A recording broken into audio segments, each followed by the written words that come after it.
کا آپ پر خصوصی فضل و کرم تھا کہ اس نے اپنے پیارے محبوب علیہ الصلاۃ والسلام کی محبت اور عشق کی دولت سے آپ کے قلب کو مالا مال کر دیا تھا۔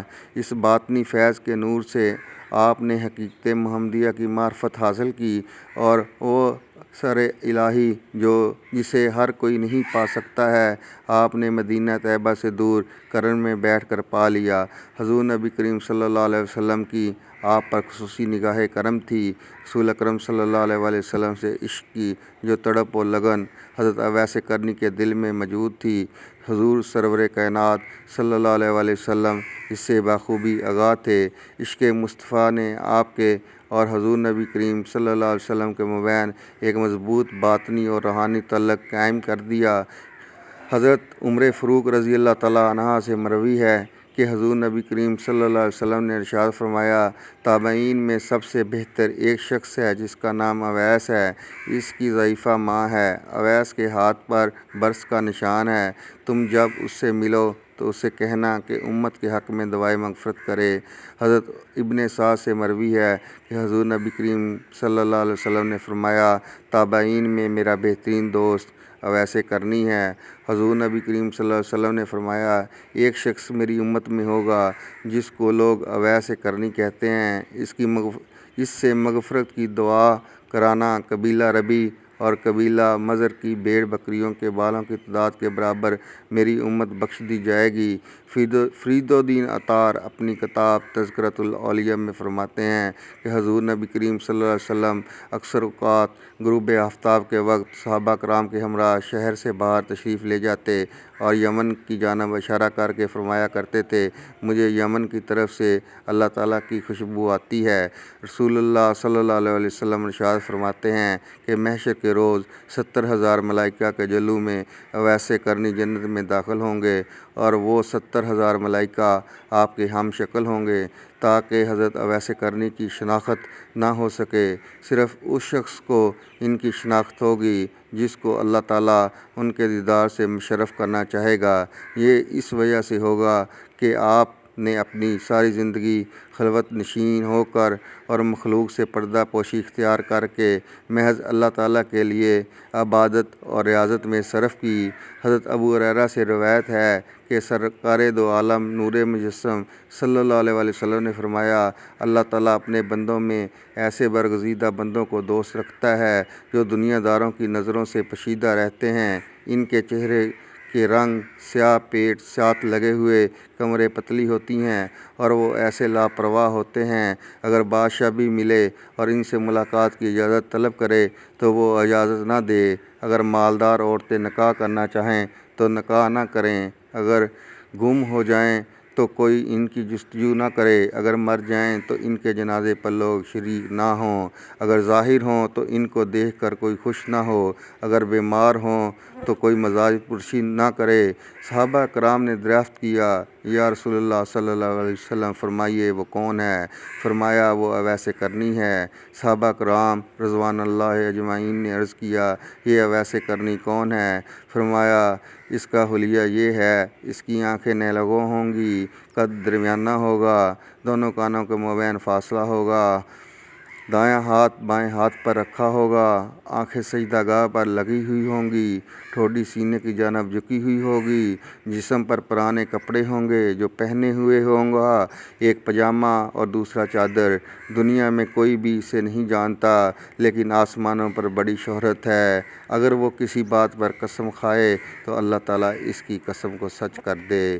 مولانا معین الدین ندوی اپنی کتاب سیرت الصحابہ میں رقم کرتے ہیں کہ آپ ساری رات قیام میں گزار دیا کرتے تھے، دوسری رات آپ کو رکوع میں گزار دیتے تھے، اسی طرح تیسری رات سجدہ میں گزار دیتے تھے۔ جب لوگوں نے آپ سے پوچھا کہ کیا آپ اتنی طاقت رکھتے ہیں کہ روزانہ ایک ہی حالت میں دراز رات گزار دیتے ہیں، آپ نے جواب میں فرمایا، دراز راتیں کہاں ہیں، کاش ازل سے ابد تک ایک ہی رات ہوتی جس سے ایک سجدہ کر کے گریہ بیسار کرنے کا موقع نصیب ہوتا، مگر افسوس کہ راتیں اتنی چھوٹی ہیں کہ صرف ایک ہی مرتبہ سبحان ربی الاعلیٰ کہنے پاتا ہوں کہ دن طلوع ہو جاتا ہے۔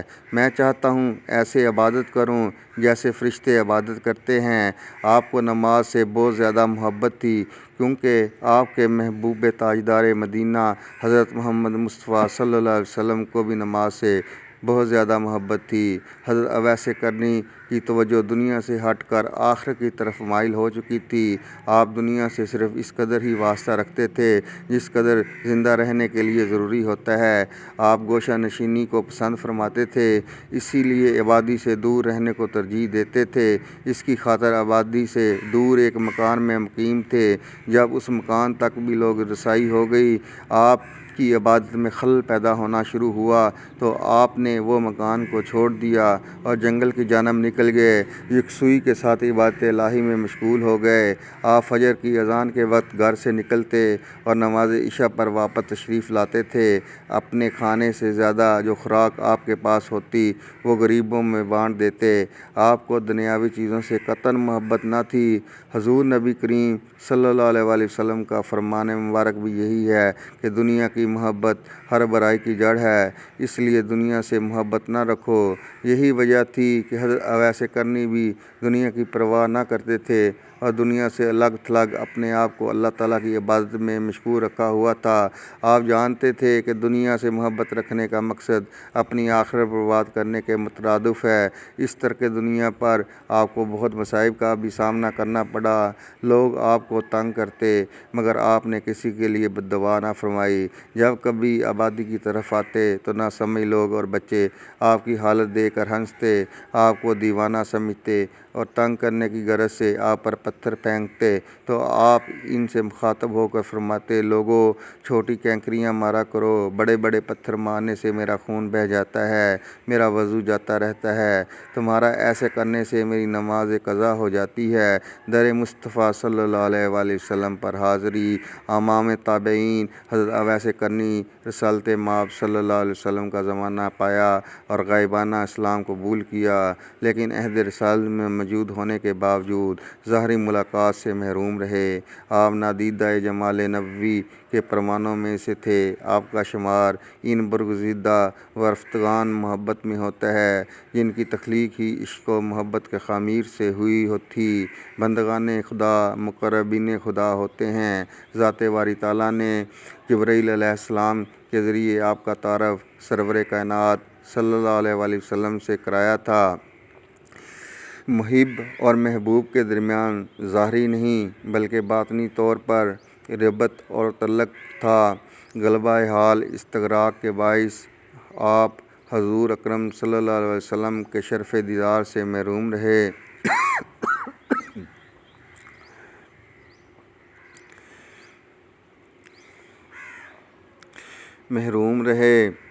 اسراء کے باعث آپ حضور اکرم صلی اللہ علیہ وسلم کے شرف دیدار سے محروم رہے۔ دربار نبوی صلی اللہ علیہ وآلہ وسلم میں حاضر نہ ہونے کی ایک وجہ آپ کی والدہ ماجدہ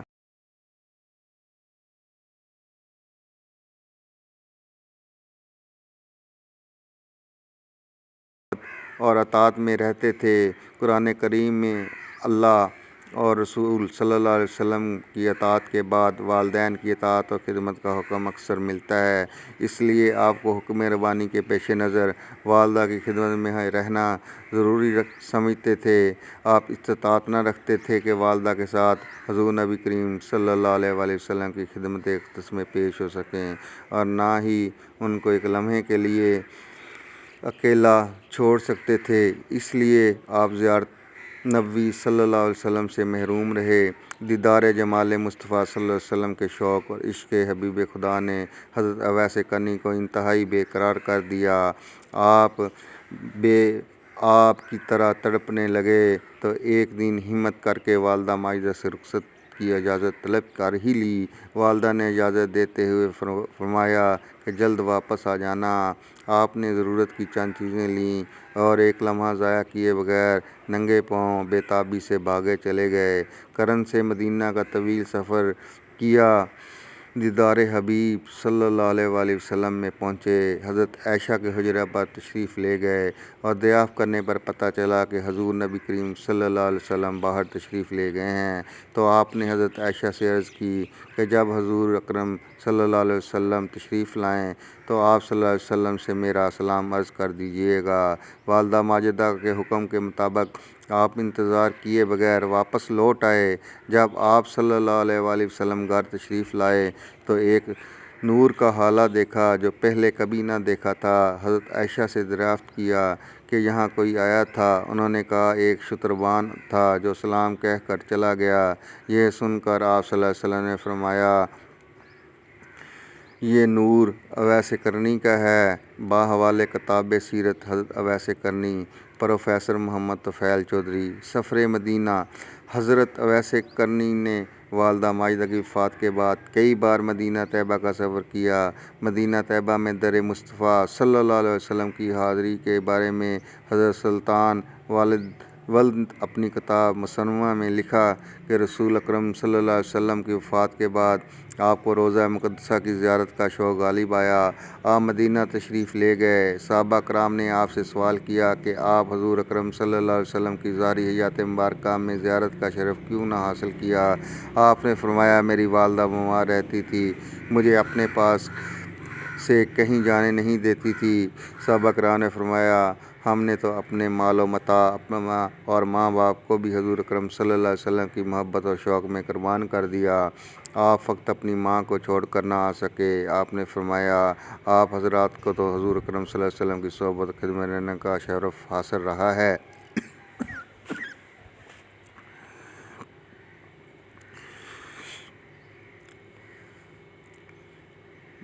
آپ حضور اکرم صلی اللہ علیہ وآلہ وسلم کی صحبت اور خدمت میں رہنے کا شرف حاصل رہا ہے۔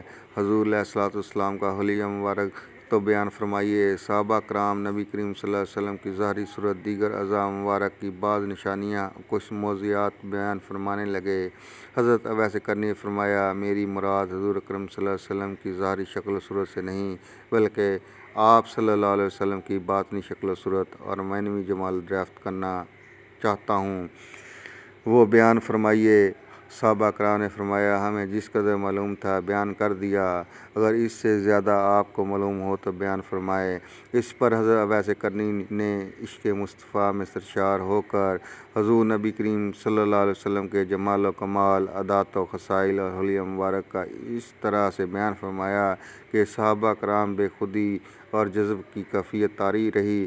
پھر جب حالت سنبھلی تو صحابہ کرام کو حضرت اویس کرنی پر بہت رشک آیا اور محبت کے جذبات سے مغلوب ہو کر آپ کے ہاتھوں کے بوسے لیے۔ اس سے معلوم ہوا کہ آپ کو سرور کائنات صلی اللہ علیہ وآلہ وسلم سے کس قدر عشق تھا، کتنا قرب باطنی حاصل تھا۔ باحوالہ کتاب سیرت حضرت اویس کرنی پروفیسر محمد طفیل چودھری۔ حضور نبی کریم صلی اللہ علیہ وسلم نے اپنے وصال سے پہلے صحابہ کرام کو وصیت فرمائی کہ میرا جبہ مبارک میرے اویس کرنی کے پاس لے جانا اور میرا سلام پہنچانا، میری امت کے لیے دعا طلب کرنا کیونکہ اویس کی دعا میری امت کے لیے مقبول ہوگی۔ جب آپ لوگ یمن جاؤ گے تو اویس کو شتربانوں کے درمیان بیٹھا پاؤ گے۔ چنانچہ حضور نبی کریم صلی اللہ علیہ وسلم کے وصال کے بعد حضرت علی اور حضرت عمر فاروق دونوں کرن تشریف لے گئے اور لوگوں سے اویس کرنی کے بارے میں پوچھا۔ لوگوں نے بتایا کہ ہاں ایک دیوانہ شخص لوگوں سے الگ بیٹھا رہتا ہے، وادی عرفہ میں شتربانی کرتا ہے۔ حضرت علی اور حضرت عمر وادی عرفہ تشریف لے گئے۔ حضرت اویس کرنی کو نماز میں مصروف دیکھا۔ نماز سے فارغ ہوئے تو حضرت علی اور حضرت عمر دونوں آپ کے سامنے بیٹھ گئے۔ حضور نبی کریم صلی اللہ علیہ وسلم کا سلام پہنچایا، جبہ مبارک پیش کیا، امت محمدیہ کے لیے دعائے مغفرت طلب کی۔ حضرت اویس کرنی نے جبہ مبارک چوما اور سر بے سجود ہو گئے اور روتے ہوئے مناجات کی، یا اللہ تیرے محبوب کا جبہ مبارک اس وقت تک نہ پہنوں گا جب تک امت محمدیہ بخشی نہ جائے۔ تیرے محبوب صلی اللہ علیہ وسلم نے یہ کام میرے ذمہ لگایا ہے۔ غیب سے آواز آئی اتنے ہزار لوگوں کو بخش دیا ہے۔ آپ نے کہا میں نے تو سب کی مغفرت طلب کی ہے۔